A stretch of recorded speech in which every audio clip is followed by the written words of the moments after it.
سواق تاكس بيعاكس وبيتحرش بواحدة أجنبية.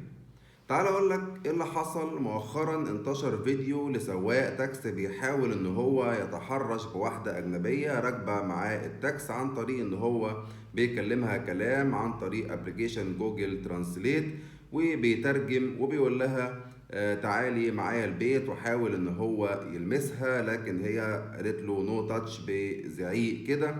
الغريب بقى في الموضوع مش التحرش اصلا، الغريب ان الست دي ما هياش ست، ده راجل متحول من تايلاند.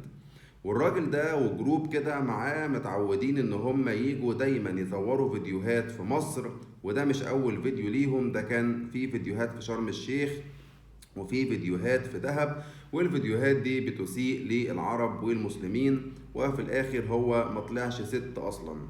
طبعا الشرطة بعد ما شافت الواقعة ديت قبضت على الراجل السواق وعملوا له تحليل ممنوعات وطلع إيجابي، وإلا طبعا كانت هتكون كارثة، هيطلع بيحب راجل في الآخر أو عايز يتحرش براجل.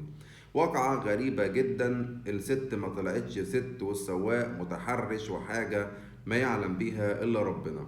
انتوا بقى قولولي، كنتوا تعرفوا الواقعة ديت ولا لأ في كومنتات.